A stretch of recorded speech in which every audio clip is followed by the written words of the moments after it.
ओम नमो भगवते वासुदेवाय। ओम नमो भगवते वासुदेवाय। ओम नमो भगवते वासुदेवाय। हरे कृष्णा। सभी भक्तों को सादर प्रणाम। श्रीमद् भागवतम महापुराण सत्रों की इन श्रृंखला में आज सत्र 603 603 में सभी भक्तों का स्वागत है। हम सभी यहाँ पर श्रीमद् भागवतम महापुराण को अंतर्राष्ट्रीय कृष्ण भावनामृत संघ के संस्थापक आचार्य कृष्ण कृपामूर्ति श्री श्रीमद् अभय चरणारविंद भक्ति वेदांत स्वामी श्रील प्रभुपाद की पुस्तक के माध्यम से भक्तों के संग श्रवण और पठन करने का प्रयास कर रहे हैं। जैसा कि सत्रों का प्रारूप है, वर्तमान विषय वस्तु का संक्षिप्त अवलोकन, तत्पश्चात मंगलाचरण और उसके बाद एक एक श्लोक का वाचन और अनुवाद, श्रवण और पठन करते हुए हम सभी सत्र में आगे बढ़ने का प्रयास करेंगे। वर्तमान विषय वस्तु की बहुत ही संक्षिप्त पुनरावृत्ति के क्रम में यदि हम सभी को स्मरण हो तो स्कंद 11 अध्याय 10 जिसका नाम है सकाम कर्म की प्रकृति।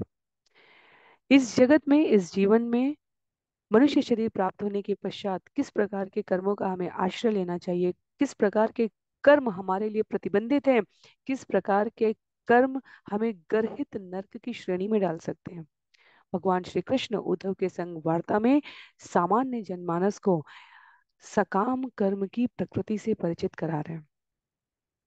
भगवत गीता में अध्याय 3 और अध्याय 5 समर्पित है कर्म योग और निष्काम कर्म योग को। जिस योग सीढ़ी की बात की जाती है जो मनुष्य को पशु से भिन्न करता है, जिस मनुष्य जन्म को केवल और केवल किए जाने वाले कर्म की प्रकृति के कारण देवता भी प्राप्त करने के लिए व्यग्र रहते हैं, भगवान उद्धव के माध्यम से बतला रहे हैं कि उन मनुष्यों को किस प्रकार के कर्मों में स्वयं को संलिप्त करना चाहिए।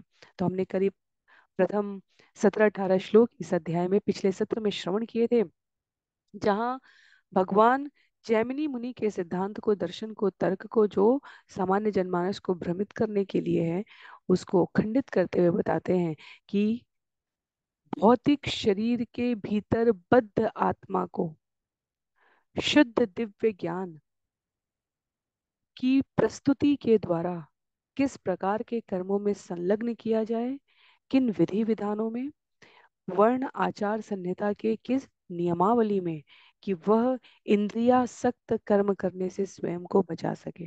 कर्म भगवान की प्रसन्नता के लिए, स्वयं के हृदय के शुद्धिकरण के लिए, कर्म उत्तरदायित्व का बोध कराते हुए प्रामाणिक गुरु के आश्रय में, मार्गदर्शन में प्रतिदिन सुबह उठने से लेकर रात के सोने तक किए जाने वाले हमारे कर्म हमारी आत्मा को शुद्ध और बुद्ध करने के लिए हो, ना कि इस जगत के असंगत भोग और लिप्साओं में संलिप्त होकर आसक्त करने के लिए। तो इसी क्रम में हम सभी श्लोक संख्या 18 से इस विषय को आगे श्रवण करेंगे। आरंभ करते हैं मंगलाचरण से। नारायणं नमस्कृत्य नरं चैव नरोत्तमं देवीं सरस्वतीं व्यासं ततो जयमुदीरयेत्। शृण्वतां स्वकथा कृष्ण पुण्यश्रवणकीर्तन यद्यन्तस्थो यभद्राणि विदुनोति सुयत्स्यतां नष्टप्रायेषु भद्रेषु नित्यं भागवत सेवया भगवत्युत्तमश्लोके भक्तिर्भवति नैष्ठिकी। ॐ अज्ञानतिमिरान्धस्य ज्ञानाञ्जनशलाकया चक्षुन्मीलितं येन तस्मै श्रीगुरुवे नमः। मूकं करोति वाचालं पङ्गुं लङ्घयते गिरिं यत्कृपातमहं वन्दे परमानन्दमाधवं। वाञ्छाकल्पतरुभ्यश्च कृपा सिन्धुभ्य एव च पतितानां पावनेभ्यो वैष्णवेभ्यो नमो नमः। जय श्री कृष्ण चैतन्य प्रभो नित्यानंद श्री अद्वैत गदाधर श्रीवासादि गौर भक्त वृंद। हरे कृष्णा कृष्ण कृष्ण हरे हरे, हरे राम राम राम हरे हरे। हरे कृष्णा कृष्ण कृष्ण हरे हरे, हरे राम राम राम हरे हरे। हरे कृष्णा कृष्ण कृष्ण हरे हरे, हरे राम राम राम हरे हरे। हरे कृष्णा। पुनः सभी भक्तों को सादर प्रणाम। सत्र 603 603 में हम सभी स्कंद 11 अध्याय 10 सकाम कर्म की प्रकृति को श्लोक संख्या 18 से आगे श्रवण करने का प्रयास करेंगे। जिनके पास पुस्तक है, मेरा विनम्र अनुरोध रहेगा कि आप पुस्तकों का प्रयोग करें। अन्य सभी की सुविधा के लिए मैं यहाँ स्क्रीन पर श्लोक भी प्रस्तुत करने का प्रयास करूंगी। स्कंद 11 अध्याय 10 श्लोक संख्या 18। न देहिनां सुखं किंचित् विद्यते विदुषामपि, तथा च दुःखं मूढानां वृथाहंकरणं परम। संसार में यह देखा जाता है कि कभी कभी बुद्धिमान व्यक्ति भी सुखी नहीं रहता, इसी तरह कभी कभी महामूर्ख भी सुखी रहता है। भौतिक कार्यों को दक्षता पूर्वक संपन्न करके सुखी बनने की विचारधारा मिथ्या अहंकार का व्यर्थ प्रदर्शन मात्र है। पूरे श्रीमद् भागवतम में कर्म से संबंधित यदि चर्म चक्षु और ज्ञान चक्षुओं को खोलने वाला कोई एक श्लोक हम याद रखना चाहें तो वो वास्तव में स्कंद 11 अध्याय 10 श्लोक संख्या 18 का यह श्लोक है। क्या कह रहा है? भौतिक कार्यों को दक्षता पूर्वक संपन्न करके सुखी बनने की विचारधारा मिथ्या अहंकार का व्यर्थ प्रदर्शन मात्र है। यदि तीन तत्व कहे जा रहे हैं यहाँ पर, यदि हम अत्यधिक सतर्कता से दक्षता पूर्वक भौतिक कार्य को पूरी कुशलता से संपन्न करके यह अपेक्षा रखें कि यह हमें सुखी कर देगा, तो ये हमारा मिथ्या अहंकार है। तब हम सुख और दुख की वास्तविक परिभाषा से परिचित नहीं है। सामान्यतया अपेक्षा ये होती है कि यदि मैंने पूरी दक्षता के साथ तैयारी की है किसी परीक्षा के लिए, पूरी दक्षता के साथ अभ्यास किया है किसी प्रदर्शनी के लिए, पूरी दक्षता के साथ यदि मैंने संपादित किए हैं कुछ कार्य किसी अपेक्षित परिणाम के लिए, मेरी ओर से उसमें कोई त्रुटि नहीं है और परिणाम भी पूर्णतया मेरी अपेक्षा के अनुरूप आना चाहिए। नियंत्रणकर्ता की यह प्रवृत्ति व्यर्थ मिथ्या अहंकार है। अर्थात केवल और केवल हमारी इच्छा मात्र से प्रयास करके हम अपेक्षित परिणाम प्राप्त कर लें, यह संभव नहीं है। तो कुछ और कारक हैं, कुछ और तत्व हैं, कुछ और विधान हैं जो हमारे जीवन में होने वाली घटनाओं को संचालित करने में सहयोग करते हैं। आचार्य यहाँ इस श्लोक के माध्यम से इसे व्यक्त करने का प्रयास कर रहे हैं। और इसीलिए ऐसा होता है कि यदि पूरी दक्षता के साथ भौतिक कार्य को संपन्न किया गया तो भी अपेक्षित सुख और सफलता नहीं प्राप्त होती है। और फिर हम कहते हैं कभी कभी बुद्धिमान मनुष्य भी इस जगत में सुखी नहीं पाया जाता और कभी कभी मूर्ख भी अत्यधिक सुखी से रहते हैं। तो कर्म फल के इस विधान को समझने के लिए हमें पूरे चक्र को समझना होता है। यह हमारा एकमात्र जन्म नहीं है, इससे पूर्ववर्ती जन्मों में किए गए कर्म के द्वारा हमारा प्रारब्ध बन रहा है। वर्तमान में किए जाने वाले कर्म, संयोग, आसपास के व्यक्ति, परिस्थिति, ये कहीं ना कहीं किन्हीं प्रकार के संयोजन से मिलने से अपेक्षित प्रारब्ध को फलीभूत करने की प्रकृति की नियोजित घटना के क्रम में हमें प्राप्त हुए हैं। और इस गणना के अनुसार हमें बहुत अधिक प्रयास करने के बाद भी कई बार अपेक्षित सुख नहीं मिलेगा और कई बार सामान्य परिस्थितियों में किया गया कार्य भी आवश्यकता से अधिक अनुकूल परिणाम दे देता है। तो सुख और दुख की ये परिभाषा इस भौतिक जगत के शरीर से जनित कर्मों के परिणाम स्वरूप हमें मिलती है। ये समझना बहुत बहुत बहुत आवश्यक है। अन्यथा जीव अपने को, अपने अस्तित्व को कभी भी उसके मूल रूप में नहीं समझ पाएगा। यदि प्रत्येक व्यक्ति अपने शरीर के संसाधनों का प्रयोग करके प्रत्येक कार्य में अपनी इच्छा के अनुसार सफलता प्राप्त करने का इच्छुक रहेगा, तो वो इस जगत में कभी सुखी नहीं रह सकता। आसपास की वर्तमान परिस्थितियों की असंतुष्टि की बहुत बड़ी संख्या में लोगों के द्वारा हर क्षण और अधिक पाने की आकांक्षा के मूल में यही भावना है। विचारशीलता, धीरता, कर्म करने के पश्चात परिणाम के लिए भगवान के ऊपर शरणागत न होने की गंभीरता के कारण, इन तत्वों की कमी के कारण जीव अपने आप को प्राप्त परिणामों से संबद्ध नहीं कर पाता। आचार्य कहते हैं भौतिक जीवन सदैव ही द्विधापूर्ण तथा सापेक्षिक रहा है। हम वर्तमान में किए गए कर्मों के अनुसार वो सब कुछ प्राप्त कर लें,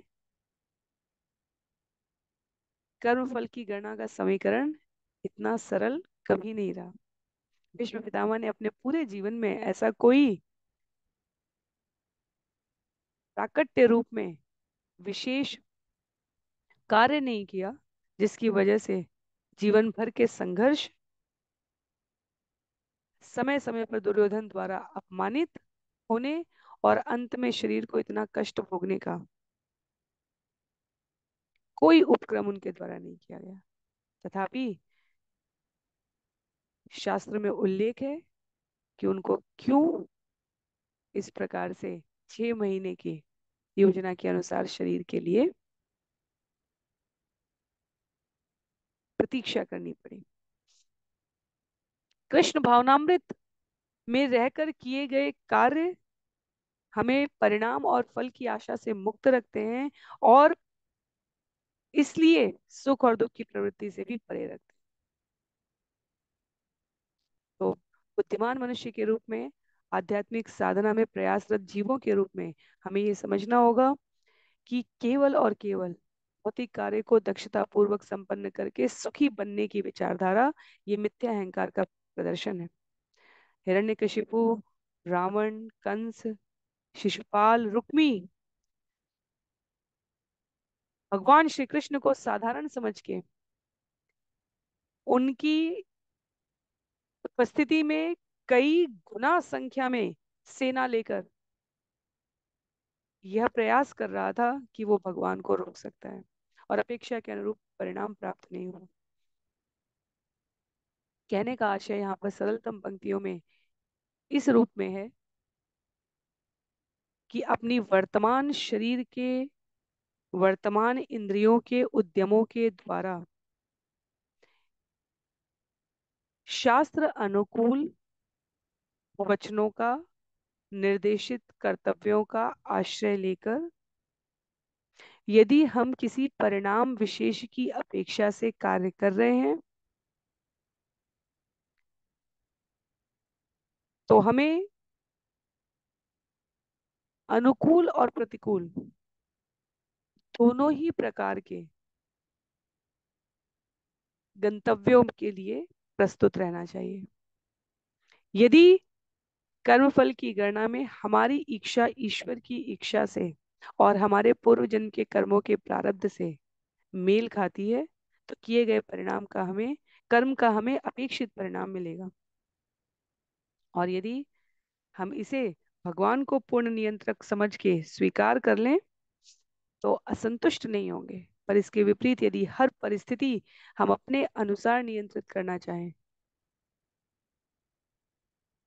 तो हमें इस जगत में कोई संतुष्ट नहीं कर सकता। आचार्य कहते हैं हम भगवान को समर्पित करके किए गए कर्मों के द्वारा सदैव सुखी रह सकते हैं। पर हर अन्य को सुखी देखकर उससे अधिक सुखी बनने की चाह से हम कभी सुखी नहीं रह सकते। सुनने में बहुत साधारण पंक्ति है। Everybody can be happy. हर कोई सुखी रह सकता है, क्योंकि वो केवल अपने और भगवान के मध्य कार्य के विनिमय को, इच्छाओं को, भाव विनिमय को साक्ष्य रख सकता है। Everybody can be happy, but nobody can be happier than others. पर दूसरे की तुलना में यदि हम सुखी होना चाहेंगे तो वो क्या है? हमारे मिथ्या अहंकार का व्यर्थ प्रदर्शन मात्र है। ये जगत हमें सदा सर्वदा रहने के लिए नहीं प्राप्त हुआ है, और इस जगत में हमारे द्वारा अपने वर्तमान शरीर से किए जा रहे कर्मों के परिणाम स्वरूप ही सारे फल नहीं मिलते हैं। ये सब कुछ सापेक्षिक है, रिलेटिव है। ये समझना हमारे लिए बहुत महत्व का है। तो पूरे अध्याय से वास्तव में यदि कुछ एक सूत्र हम लेना चाहें तो स्कंद 11 के इस 10वें अध्याय से ये श्लोक संख्या 18, जहां हमने पिछला सत्र समाप्त किया था, क्योंकि इस विषय को अत्यधिक गंभीरता के साथ मंथन करके व्यवहार में हर क्षण स्मरण रख के जीवन जीने की आवश्यकता है। तब हम अपने मूल कर्तव्य से कभी च्यूत नहीं होंगे, कभी भ्रमित नहीं होंगे। हमने अपना कर्म कर दिया, पूर्ण निष्ठा के साथ किया। भगवान, यदि हमारे इस कर्म में, किए गए कर्म में आपकी प्रसन्नता है, मेरी आध्यात्मिक प्रगति निहित है, तो आप इसमें अपनी कृपा का अंश मात्र डालकर इसे हमारे अनुकूल करें। यदि यह किसी भी प्रकार से आपकी इच्छा से मेल नहीं खाता भगवान, तो इसकी प्रतिकूलता भी स्वीकार करने का मुझे सामर्थ्य दे। ये भाव होना चाहिए। तब जीव इस जगत में धीर रह सकता है। अन्यथा भौतिक जगत के हर क्षण में जीव को अधीर करने की स्वाभाविक प्रवृत्ति है। हर क्षण किसी भी कारण से हम इस जगत में असंतुष्ट हो सकते हैं। आचार्य कहते हैं कोई अन्य कारण ना होगा, यदि आदि दैविक और आदि भौतिक कारण ना होंगे, तो आध्यात्मिक हमारे स्वयं का मन हमें विचलित कर देगा। इसलिए अत्यधिक सतर्कता की आवश्यकता है। आगे श्लोक संख्या 19 में कहते हैं, यदि प्राप्तिम विघातम च जानन्ति सुख दुःखयो ते अप्यथा न विदुर्योगम मृत्युर्न प्रभवेद्यथा। यदि लोग यह जान भी लें कि किस तरह सुख प्राप्त किया जाता है और किस तरह दुख से बचा जाता है, तो भी वे उस विधि को नहीं जानते जिससे मृत्यु उनके ऊपर अपनी शक्ति का प्रभाव न डाल सके। तो यदि जैमिनी के तर्कवाद को ये माने कि अपने कर्मों से हम केवल और केवल अपने आप को सदैव सुखी और दुखी कर सकते हैं, आचार्य कहते हैं, तो भी यह जानने के पश्चात भी यह पर्याप्त नहीं है कि हम सदैव सुखी और सदैव अपने आप को दुख से दूर रख पाएंगे। क्यों? क्योंकि एकमात्र उदाहरण यदि लिया जाए तो मृत्यु भी अपने आप में एक दुख है। यदि हमें ज्ञात ही नहीं है कि किस प्रकार के कर्म से हम अपने आप को इस मृत्यु के दुख से दूर कर सकते हैं, कोई नहीं कह सकता। भक्त के अलावा किसी की सामर्थ्य नहीं है इस जगत में यह कहने की कि मृत्यु से उसे कोई दुख नहीं है। कोई कह नहीं सकता। इस जगत का संपूर्ण प्रयास स्वयं को मृत्यु से दूर रखने के लिए किया जा रहा है, सुखी बनाने के लिए, और अधिक अपने आप को, इस शरीर को, अपने विचारों को। इसलिए आचार्य कहते हैं यहाँ पर, यदि लोग अपने कर्म के नियंत्रण से ये चाहें कि वे किस तरह सुख प्राप्त करें और किस तरह दुख से दूर रहें, तो भी वो विधि नहीं जानते जिससे मृत्यु उनके ऊपर अपनी शक्ति का प्रभाव न डाल सके। मृत्यु एक दुख है, इसे कोई इंकार नहीं कर सकता सिवाय एक भक्त के, जो मृत्यु को अत्यंत सहज स्वाभाविक प्रक्रिया समझते हुए पूरे जीवन इसकी तैयारी करता है।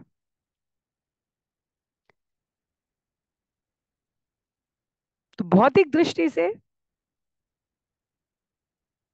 हम केवल स्थूल शरीर के इस प्राप्त यंत्र के साधन के ऊपरी तत्वों को नियंत्रित करने का किंचित प्रयास कर सकते हैं।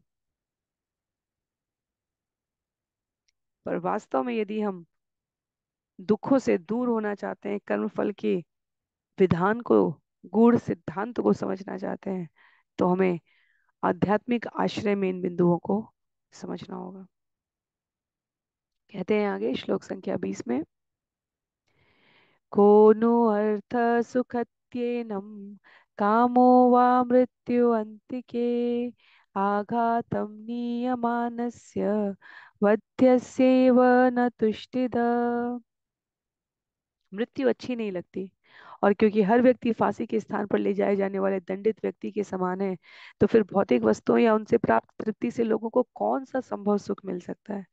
मंथन करने के लिए, विचार करने के लिए बहुत गूढ़ पंक्तियां हैं ये यहाँ पे। इस जगत में हर व्यक्ति प्रयास कर रहा है कि भौतिक वस्तुओं से वो तृप्ति प्राप्त कर सके। रोग से निदान के लिए यदि बड़े बड़े उपकरण, और हमें ये पंक्ति बिल्कुल सिर्फ इसी अर्थ में समझनी है, ये नहीं कहा जा रहा है कि रोग से निवारण के लिए, निदान के लिए अच्छे उपकरणों के आविष्कार की आवश्यकता नहीं है। कहने का आशय यह है, यदि शरीर में एक बार रोग लग जाए और अत्याधुनिक उपकरणों के प्रयोग से हम उसको, वैज्ञानिक वर्ग, चिकित्सक वर्ग इसके लिए पूर्ण आश्वस्त है कि दूर किया जा सकता है, तो भी उस समय शरीर जिस पीड़ा से गुजरता है उसे समाप्त नहीं किया जा सकता। इसी प्रकार सरकार, एक कुशल सरकार, दक्ष सरकार अपनी प्रजा को सुखी बनाने के लिए वृद्धावस्था में पहुंचे हुए सीनियर सिटीजन्स के लिए अनेकों प्रकार की स्कीम निकाल सकती है। अपने उपलब्ध भौतिक सामर्थ्य के अनुसार प्रत्येक वृद्ध व्यक्ति अपने संग किसी युवा सेवक या सेविका को रख सकता है, पर तथापि युवावस्था के शरीर की जो ऊर्जा है, जो सामर्थ्य है, वो जरा शरीर से नहीं प्राप्त की जा सकती। सभी प्रकार के संसाधनों का प्रयोग करके अभी वर्तमान में सोशल मीडिया में 70, 80, 90, 95, 98 साल के व्यक्ति कोई कहीं कहाँ किसी जगह पर कहीं मैराथन दौड़ रहे होंगे, कहीं नृत्य करके दिखा रहे होंगे, कहीं योग की कठिन विधा का प्रदर्शन करके दिखा रहे होंगे, पर हमें स्मरण रखना चाहिए वो एक दो चार व्यक्ति भी सामान्य बच्चे जितना कार्य कर सके, इसमें उपलब्धि समझी जाती है। इसका अर्थ यह है कि उस एक प्रदर्शनी से, उस एक वीडियो के सर्कुलेशन से, सबको प्रदान करने से हम ये प्रेरणा अवश्य प्राप्त कर सकते हैं कि शरीर को वृद्धावस्था में भी कैसे सक्रिय रखा जा सके। पर इस सत्य से कोई मना नहीं कर सकता, इनकार नहीं कर सकता कि वृद्धावस्था का शरीर युवावस्था के समकक्ष ऊर्जा से ओतप्रोत नहीं होता है। तो कहने का आशय यह है कि भौतिक सुख के समस्त विधान शास्त्र के निरूपित सत्य का खंडन नहीं कर सकते। जन्म, मृत्यु, जरा, व्याधि, यह अपनी गति के अनुसार हमें प्रभावित करेंगे ही करेंगे। इसलिए भौतिक वस्तु और उससे प्राप्त तृप्ति के द्वारा यदि हम केवल सुखी होने का प्रयत्न करेंगे, तो हम इस जगत के बंधे बधाए नियमों में अपना ये मनुष्य जीवन व्यर्थ ही दांव पर लगा रहे हैं। ये मनुष्य जीवन आध्यात्मिक सत्य को जानने के लिए मिला है। प्रत्येक क्षण इस जगत में किसी की मृत्यु और किसी का जन्म हो रहा है, और किसी जन्म और मृत्यु के बीच की जो समयावधि है, वह उच्चतर मानवीय मूल्यों को जीवन में धारण करने के लिए, आध्यात्मिक सिद्धांतों को अनुभव करने के लिए भगवत प्राप्ति की ओर प्रयास करते हुए भगवान से अपने नित्य स्वामी और सेवक के संबंध को जानने के लिए बना है। और ऐसा करने के प्रयास में एक भक्त, एक साधु, एक साधक, ऐसा करने और बनने के प्रयास में समाज के सभी उच्चतर उत्कृष्ट गुणों को प्रदर्शित करता है। तो कहने का आशय है, जब भगवत गीता अध्याय 12 में भगवान कहते हैं भक्त बनने के प्रयास में सारे सद्गुण स्वतः आ जाते हैं, तो ये अतिशयोक्ति नहीं है, ये अत्यधिक सत्यता परक व्यवहार है। और यदि सभी अपने मनुष्य जीवन के लक्ष्य को प्राप्त करने के लिए प्रेरित हो जाएं, तो समाज का वो वर्ग जहां ये प्रयत्नशीलता सभी मनुष्यों में दिखे, निश्चित रूप से सभी प्रकार के सुमंगलों का दिव्य स्थान बन जाएगा। कहते हैं आगे, श्रुतं च दृष्टवत दृष्टं स्पर्धासूया अत्ययेव ये बहु अंतराय कामत्वात् कृषि वच्चापि निष्फलम। वह भौतिक सुख जिसके बारे में हम सुनते रहते हैं, यथा दैवीय सुख भोग के लिए स्वर्गलोक की प्राप्ति, हमारे द्वारा अनुभूत भौतिक सुख के ही समान है। ये दोनों ही ईर्ष्या, द्वेष, क्षय तथा मृत्यु से दूषित रहते हैं। इसलिए जिस तरह फसल के रोग, कीट या सूखा जैसी समस्याएं उत्पन्न होने पर फसलें उगाना व्यर्थ हो जाता है, उसी तरह पृथ्वी पर या स्वर्गलोक में भौतिक सुख प्राप्त करने का प्रयास अनेक व्यवधानों के कारण निष्फल हो जाता है। महत्वाकांक्षी मनुष्यों की प्रकृति के इस समय काल में कभी कमी नहीं रही। इसी भौतिक जगत के मर्त्यलोक के राजा 100 अश्वमेध यज्ञ करके इंद्र की पदवी प्राप्त करना चाहते हैं।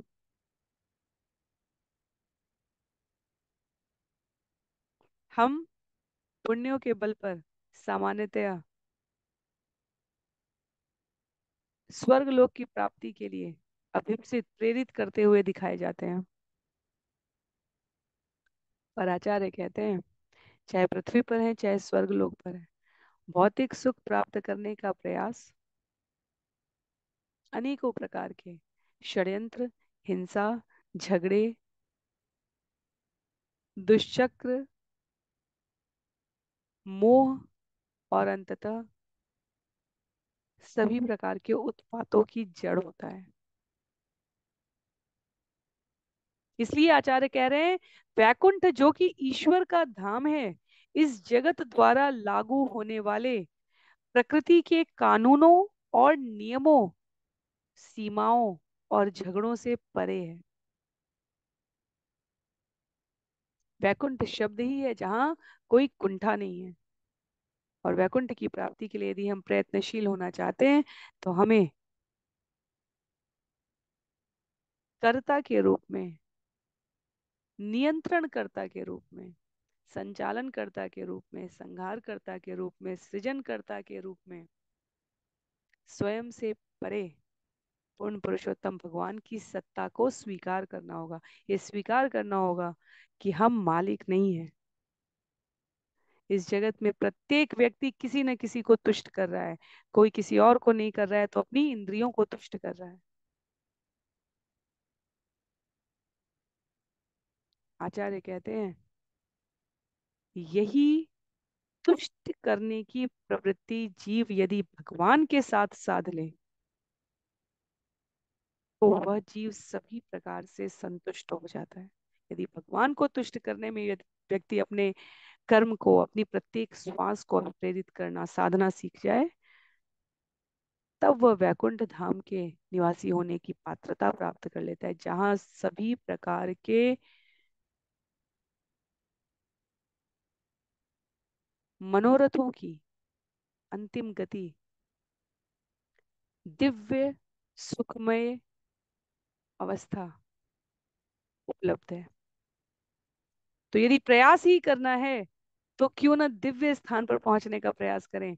ऐसे भौतिक सुख को प्राप्त करने का के लिए प्रयास करने का क्या अर्थ, जो किसी भी क्षण हमसे वापस लिया जा सकता है। यदि महत्वाकांक्षा है जीवन में वास्तव में, तो क्यों न शास्त्र के इन वचनों पर पूर्ण विश्वास करके अपने जीवन को कुछ इस प्रकार से संचालित किया जाए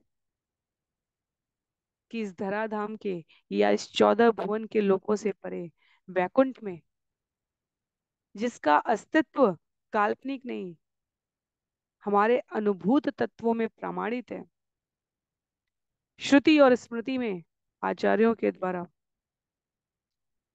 अनुभूत अवस्था, अनुभव की गई अवस्था में उल्लेखित है। यदि किसी को वैकुंठ काल्पनिक लगता है तो फिर स्वर्ग की प्रामाणिकता भी कहाँ से आती है? और यदि किसी को इस जगत में इतना मिथ्या अहंकार है कि वास्तव में वो अपने किए गए भौतिक प्रयास के बल पर संतुष्ट और सुखी रह सकता है, तो कोई एक उदाहरण, पूरे जगत में कोई एक उदाहरण पूर्ण पुरुषोत्तम भगवान के अतिरिक्त, उनके दिव्यांश और विभिन्नांश के अतिरिक्त कोई दिखा दे जो पूर्ण रूपेण सुखी रहा है। और पूर्ण रूपेण सुखी रहने का अर्थ है जन्म मृत्यु जरा व्याधि से परे। इसलिए भगवान पर आश्रित भक्त स्वयं की तुष्टि के लिए नहीं, सामान्य जनमानस को जागृत करने की अपनी स्वाभाविक प्रवृत्ति में ये चुनौती देता है। इस जगत में पूर्ण रूपेण संतुष्ट सुखी एक व्यक्ति दिखा दिया जाए भगवान के भक्त के अतिरिक्त, तो भगवान के भक्त कर्म फल के सिद्धांत में, शास्त्र के वचन में पूर्णमेव 100% आस्था रखकर अपना व्यवहार कर रहे हैं। पर इसके अतिरिक्त भौतिक जगत के सिद्धांत के अनुसार यदि कोई अपने आप को सुखी रखना चाहता है, ऐसा एक व्यक्ति नहीं दिख सकता जो पूर्ण रूपेण सुखी और संतुष्ट है। क्योंकि पूर्ण रूपेण सुखी और संतुष्ट होने का अर्थ है कि उसने जन्म की पीड़ा न भोगी हो और वो मृत्यु की पीड़ा न भोगने जा रहा हो। बीच में जरा और व्याधि तो छोड़ी दी जाए, और ये चार तो शाश्वत पीड़ाएं हैं, इस नश्वर जगत की शाश्वत पीड़ाएं हैं, कष्ट हैं। इसके अतिरिक्त अनेकानेक कष्ट हैं। तो इस ये पंक्तियां बहुत सार गर्भित है। भगवान उद्धव को कोई सामान्य ज्ञान नहीं दे रहे हैं, दिव्य ज्ञान दे रहे हैं। श्लोक संख्या 22 में, अंतराय अविहितो यदि धर्म स्व अनुष्ठित तेनापि निर्जितम स्थानम यथा गच्छति तच्छृणु। यदि कोई व्यक्ति किसी त्रुटि या कल्मश के बिना वैदिक यज्ञ या कर्मकांड संपन्न करता है तो उसे अगले जीवन में स्वर्ग में स्थान मिलेगा, किंतु कर्मकांड द्वारा प्राप्त किया जाने वाला यह फल भी काल के द्वारा नष्ट कर दिया जाएगा। अब इसके विषय में सुनो। तो यही विषय हमने अभी चर्चा की कि वास्तव में यदि कर्मकांड के द्वारा स्वर्ग लोक की भी प्राप्ति हो जाए, इतने पुण्य किए हो जीवन में कि स्वर्ग लोक की भी प्राप्ति हो जाए, तथापि वो भी नष्ट होने वाला है, वो भी शाश्वत नहीं है। इसलिए कोई भी भौतिक पद, चाहे वो कितना भी अच्छा या बुरा हो, आचार्य कहते हैं वह अपूर्ण है। आगम अपाइनो अनित्य, अच्छे या बुरे सभी प्रकार के अनुभव आते जाते रहते हैं। इसलिए गच्छति शब्द यहाँ लिखा गया है अच्छे से अच्छे संपन्न हुए सकाम कर्म के फल के लुप्त होने का सूचक है। तो भौतिक जगत से प्राप्त कर्म फल के आधार पर स्वर्ग प्राप्ति के सुख के बारे में कितना सत्य है, इसको उल्लिखित करते हुए आचार्य कह रहे हैं यहाँ पर, इष्टेह देवता यज्ञ स्वर्गलोकम याति याज्ञिक भुंजीत भुंजीत देववत्तत्र भोगान् दिव्यान्निजार्जितान्। इष्टेह देवता यज्ञ स्वलोकं याति याज्ञिक भुंजीत देववत्तत्र भोगान् दिव्यान्निजार्जितान्। यदि पृथ्वी पर कोई व्यक्ति देवताओं की तुष्टि के लिए यज्ञ संपन्न करता है तो वह स्वर्गलोक जाता है, जहां वह देवताओं की तरह अपने कार्यों से अर्जित सभी प्रकार के स्वर्ग सुख का भोग करता है। तो ये हम सबको विदित है, पुण्य कर्म से जीव स्वर्ग जा सकता है। पर क्या भक्त के रूप में, साधक के रूप में वास्तविक सुख प्राप्त करने के लिए ये अभिप्सित है, इच्छित है? क्या हमें इस ओर प्रयास करना चाहिए? भगवान श्री कृष्ण स्पष्ट करते हुए कह रहे हैं, स्वपुण्योपचिते शुभ्रे विमाने उपगीयते गंधर्वे विहरन् मध्ये देवी नाम हृदय वेश दृक्। स्वर्ग प्राप्त कर लेने के बाद यज्ञ करने वाला व्यक्ति चमचमाते वायुयान में बैठकर यात्रा करता है, जो उसे पृथ्वी पर उसके पुण्य कर्म के फलस्वरूप प्राप्त होता है। वह गंधर्वों द्वारा यशोगान किया जाकर तथा अतीव मोहक वस्त्र पहने स्वर्ग की देवियों से घिरकर जीवन का आनंद लेता है। कितना आनंदमय लग रहा है सब कुछ। तत्पश्चात स्त्रिभिः कामगयानेन किङ्किणी जालमालिना क्रीणन्न वेद आत्पातं सुराक्रीणेषु निवृत। यज्ञ फल का भोक्ता स्वर्ग की सुंदरियों को साथ लेकर ऐसे अद्भुत विमान में चढ़कर सैर सपाटे के लिए जाता है, जो रुन झुन शब्द करती घंटियों से गोलाकार में सजाया रहता है और जहां भी चाहे उड़ जाता है। वह स्वर्ग के विहार उद्यानों में नितांत सुख एवं आराम का अनुभव करते हुए इस पर विचार ही नहीं करता कि वह अपने पुण्य कर्मों के फल को समाप्त कर रहा है और शीघ्र ही मृत्यु लोक में जा गिरेगा। तो यहाँ जो सुख हम प्राप्त कर रहे हैं उच्चतर लोक में, उच्चतर श्रेणी में, वही सुख हमें उच्चतर अवस्था में प्राप्त होता है, जमीन पर रहकर या विमान में उड़कर, पत्ते की बनी थाली में खाकर या मणि माणिक्य से जड़ित थाली में खाए। अंततः जीव क्या कर रहा है, जितना उसने संचित किया, जैसे जितना धन हमारे अकाउंट में है, हमारे बैंक में हमारे पास है, हम प्रयोग करना चाहें उतने ही प्रकार की सुविधाजनक स्थिति का इस जगत में हम अनुभव कर सकते हैं। तो जितना हमने पुण्य संचित किया है, स्वर्ग में चलने वाली एक करेंसी पुण्य है, और जितना हमने इस करेंसी का संचय किया है उतने से हम जितना चाहें सुख प्राप्त कर लें। जब वो करेंसी समाप्त हो गई तो क्या होगा, हमें मर्त्य लोक में आना पड़ेगा। किस योनि में आना पड़ेगा, तावत समोदते स्वर्गे यावत पुण्यम समाप्यते क्षीण पुण्यम पतत्य वाग निक्शन काल चालित। यज्ञ करता तब तक स्वर्ग लोक में जीवन का आनंद लेता है जब तक उसके पुण्य कर्मों का फल समाप्त नहीं हो जाता। किंतु जब पुण्य फल चूक जाते हैं तो नित्य काल की शक्ति द्वारा वह उसकी इच्छा के विरुद्ध स्वर्ग के विहार स्थलों से धकिया कर नीचे गिरा दिया जाता है।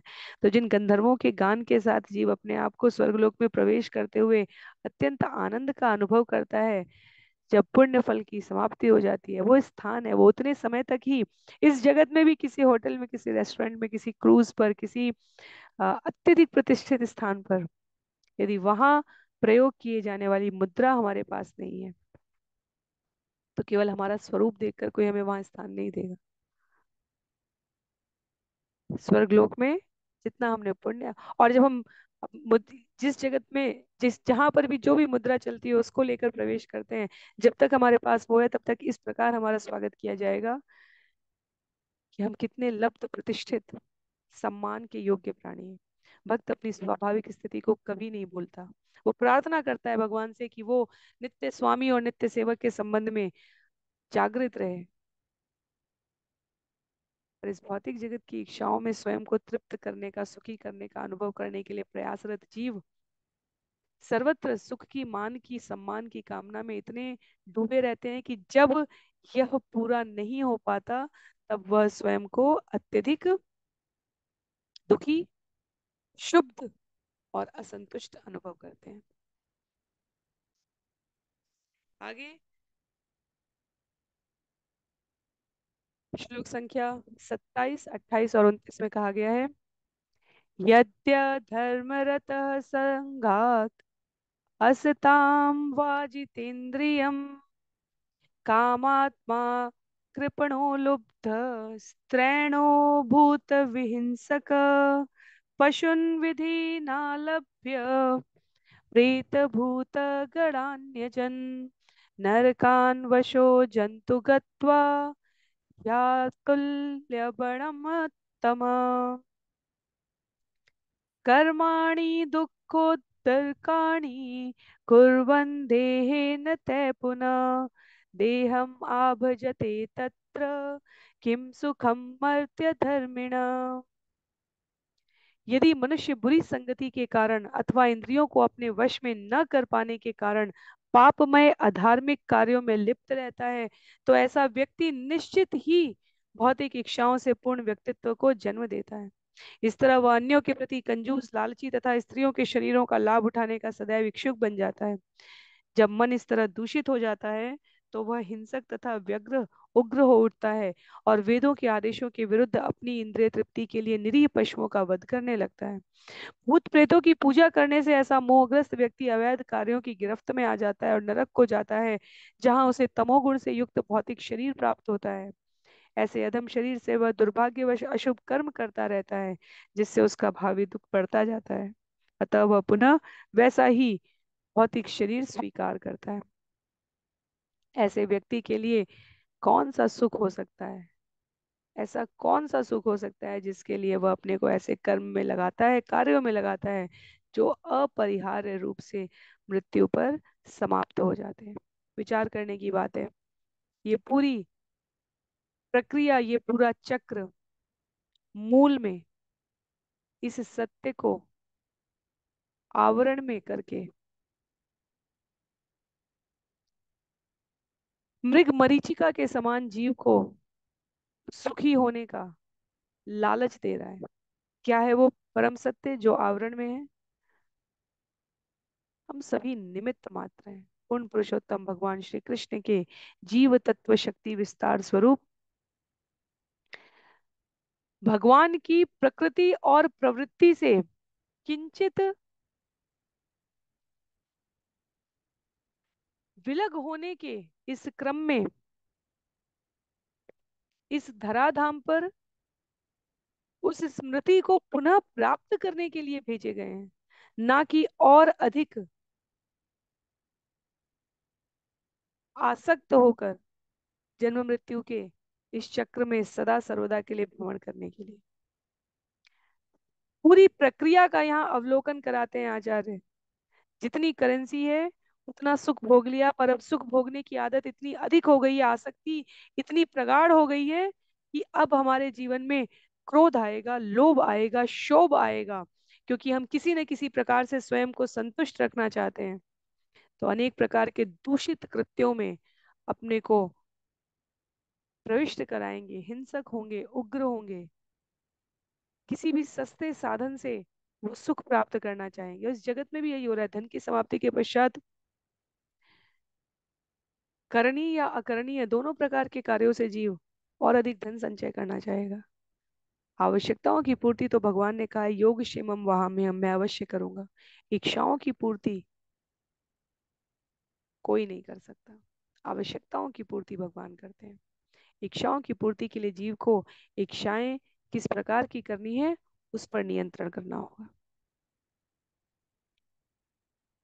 अन्यथा उग्र और हिंसक होने के इस क्रम में अपनी इंद्रिय तृप्ति के लिए जीव तमोगुण से युक्त कार्यों को करने लगता है और फिर उसी अनुसार भौतिक शरीर प्राप्त कर ले जाता है।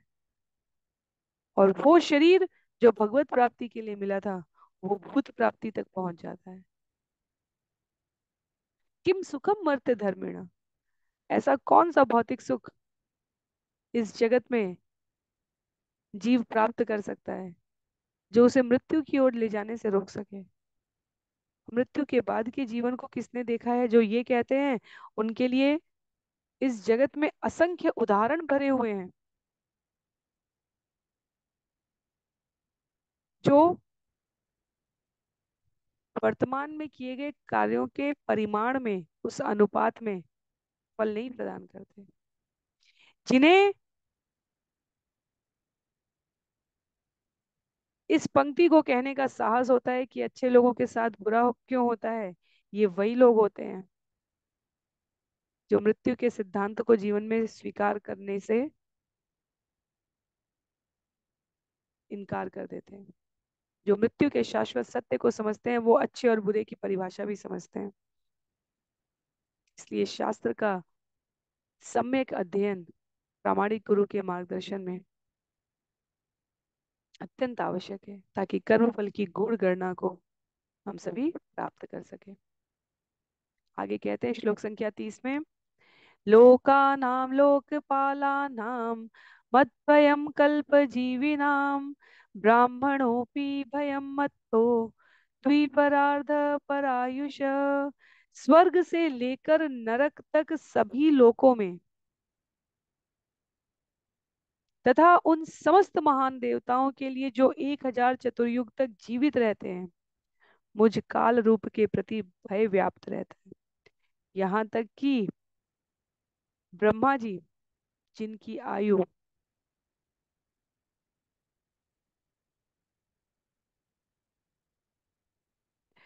31 खरब करीब, यहाँ पर 31 10 और 40 के आगे 9 जीरो लगाकर बताई गई है।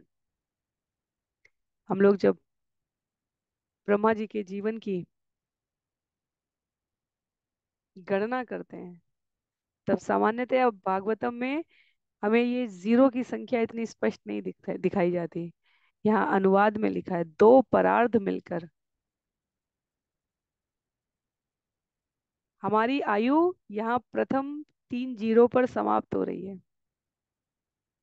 उसका दुगना, उसका कई गुना बढ़ते बढ़ते बढ़ते वो ब्रह्मा जी जो जीवों में सबसे अधिक समय तक जीवित रह सकते हैं, भगवान कहते हैं वो भी मुझसे भयभीत रहते हैं। मुझसे का अर्थ यहाँ स्वयं भगवान है, क्योंकि भगवान ही काल है, समय सीमा के चक्र का निर्धारण करने वाले हैं। तो काल शक्ति से किसी का पीछा नहीं छूट सकता।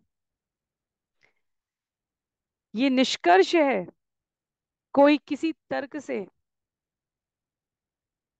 इसका खंडन नहीं कर सकता।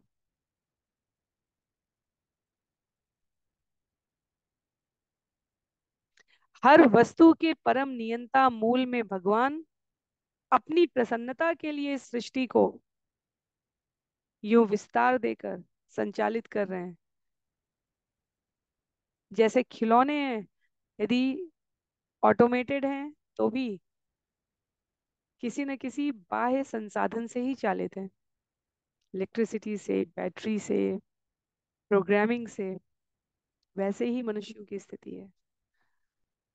इस सत्य को जितनी शीघ्रता से कोई स्वीकार करके अपनी स्वाभाविक संबंध अभिधेय प्रयोजन की जो स्थिति बताई जाती है उसमें नित्य दासत्व को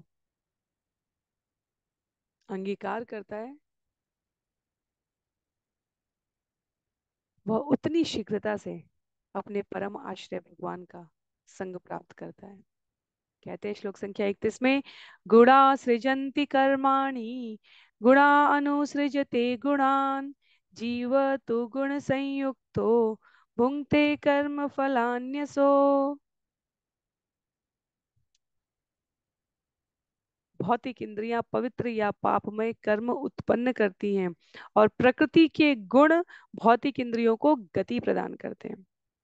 जीव इन भौतिक इंद्रियों तथा प्रकृति के गुणों में पूरी तरह संलग्न रहकर सकाम कर्म के विविध फलों का अनुभव करता है। भौतिक इंद्रियां पवित्र या पापमय कर्म करेंगी और प्रकृति के गुण किन संग में ये भौतिक इंद्रियां कार्य कर रही हैं, वो इन कर्मों को गति प्रदान कर रहे हैं। बहुत ही सरल विज्ञान है। यदि स्वीकार करने का भाव है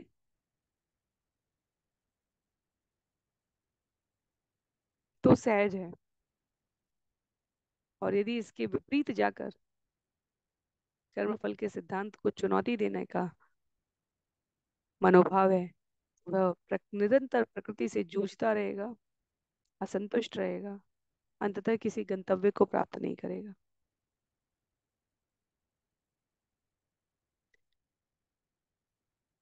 सकाम श्रेणी में किया गया कोई भी कर्म हमें इस जगत में बांध कर रखता है। सकाम कर्म की प्रकृति का पूरा जो विज्ञान है उसका सार ये है। सकाम कर्म के ऊपर जो जीव की अधीनता है,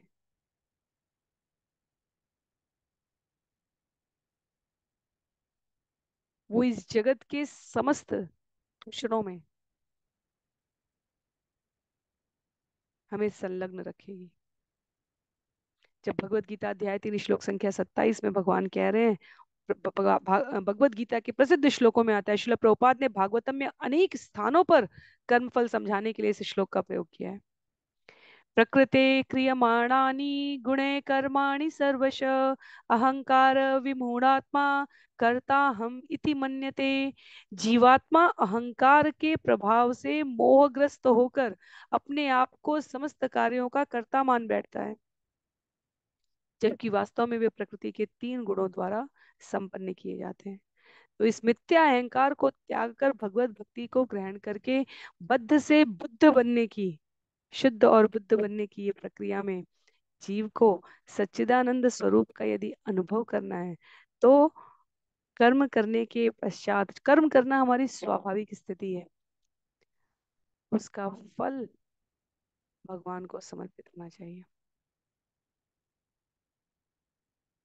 बहुत ही सार रूप में ये तात्पर्य की 2 पंक्तियां हैं, हम लोग इसको बिल्कुल इसी तरह पढ़ने का प्रयास करेंगे। लिखा है, अच्छा फल पाने के लिए कर्म करना स्वाभाविक है, किंतु सर्वोत्तम फल उसे प्राप्त हो सकता है जो भगवान के दास रूप में अपने स्वाभाविक पद में पुनः स्थापित होने की इच्छा से भक्ति करता है। इसीलिए भक्ति योग कहा गया, डिवोशनल सर्विस कही गई है। भक्ति केवल सिद्धांत पढ़ने की बात नहीं है, सिद्धांत व्यवहार में प्रयोग किया जाए, और प्रयोग करने में क्या, स्वाभाविक दास के, भगवान के दास के रूप में अपने स्वाभाविक पद का प्राप्त प्राप्त करने की इच्छा से जो कर्म कर रहा है, वो वास्तव में इस जगत में सदैव सभी अवस्था में सुखी रह सकता है। अन्यथा श्लोक संख्या 32 में कहते हैं, यावत् स्याद्गुण वैषम्यम तावत् नानात्वमात्मनः, नानात्वम आत्मनः यावत् पारतंत्र्यम तदेव ही। जब तक जीव यह सोचता है कि प्रकृति के गुणों का अलग अलग अस्तित्व है, तब तक वह अनेक रूपों में जन्म लेने के लिए बाध्य होगा और वह अनेक प्रकार के भौतिक जीवन का अनुभव करेगा। इसलिए जीव प्रकृति के गुणों के अधीन सकाम कर्मों पर पूरी तरह आश्रित रहता है।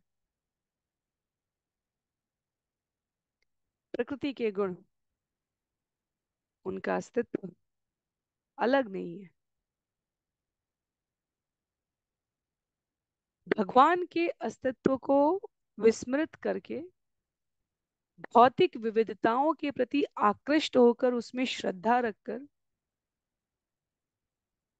इस विविधता को अंतिम सत्य मानकर, भगवान को वास्तविक आधार ना मानकर जो व्यवहार करता है, वह पशु दृष्टि से युक्त कहा गया है। और जो प्रकृति के विविध गुणों को भगवान की शक्ति के रूप में स्वीकार करता है, सर्वत्र कृष्ण को देखता है, वह समुद्र की थाह पाने जैसा कार्य करने जाता है। मूलाधार भगवान है। तो ना करने वालों के बारे में बतलाते हुए, जो ऐसा नहीं मानते, मूलाधार नहीं समझते भगवान को, उनके लिए कहा गया है, यावत अस्य अस्वतंत्रत्वम तावत ईश्वरतो भयम य एतत्सम उपासीन ते मुह्यन्ति शुचार्पिता।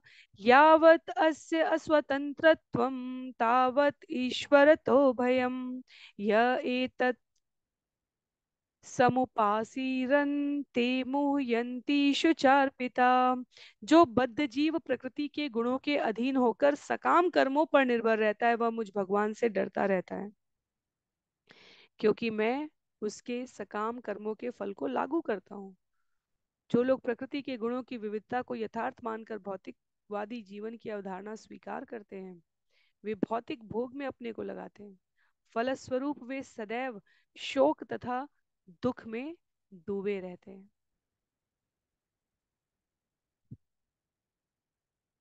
तो जो जीव मोह और माया के पाश में बंधे हैं, जो ये समझ तो पाते हैं कि परम शक्ति भगवान है, पर उनकी सेवा करने में स्वयं को अनुरक्त नहीं रखते, वो भगवान से भयभीत होते हैं। इसलिए भगवान भय की वस्तु नहीं है, भगवान भय है नास्तिकों के लिए, पाखंडियों के लिए, मायावादियों के लिए। भक्तों के लिए तो भगवान अभयम है। अध्याय 10 में भगवान कहते हैं अभयम।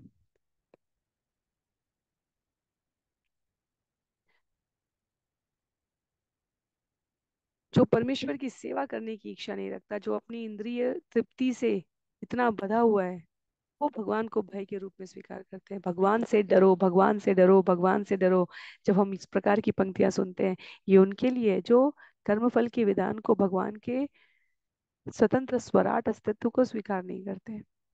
जो भगवान को सब कुछ मानकर व्यवहार कर रहे हैं, वो भगवान से भयभीत नहीं होते। वो तो जीवन में होने वाली घटनाओं को भगवान की परीक्षा के रूप में नहीं देखते हैं। भगवान इन घटनाओं के माध्यम से मुझे अपनी ओर आकृष्ट कर रहे हैं, इस प्रतीक्षा के रूप में देखते हैं। कहते हैं श्लोक संख्या 34 में आचार्य, कालात्मा आगम लोक स्वभावो धर्म एव च इति मां बहुधा प्राहुर्गुण व्यतिकरे सति। जब प्रकृति के गुणों में उद्वेलन तथा अन्योन्य क्रिया होती है, तो जीव मेरा वर्णन सर्वशक्तिमान काल, आत्मा, वैदिक ज्ञान, ब्रह्मांड, स्वयं, अपना स्वभाव, धार्मिक उत्सव आदि अनेक प्रकार से करते रहते हैं। भगवान की शक्ति का अनुभव जीव अलग अलग स्तर से करता है। भक्त हर क्षण स्मरण करता है, हर क्षण उसका दर्शन करता है।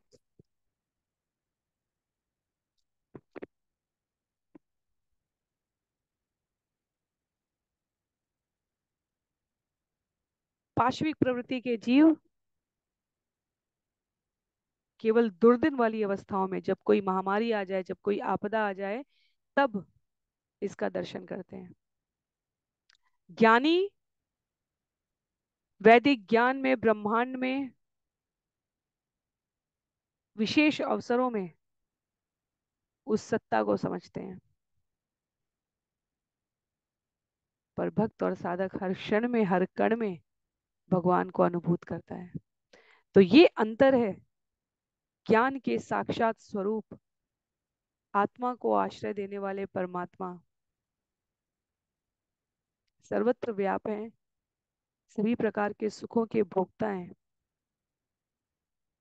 यह जानने, समझने और इस प्रकार से व्यवहार करने वाला आध्यात्मिक सुख को प्राप्त कर पाता है। अंतिम कुछ श्लोक हैं इस अध्याय के। श्लोक संख्या 35 में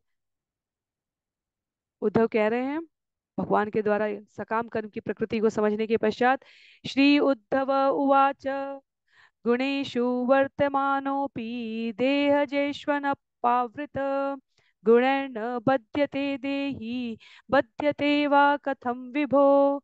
श्री उद्धव ने कहा, हे प्रभु, भौतिक शरीर के भीतर स्थित जीव प्रकृति के गुणों तथा इन गुणों से उत्पन्न कर्मों के द्वारा उपजे सुख तथा दुख से घिरा रहता है।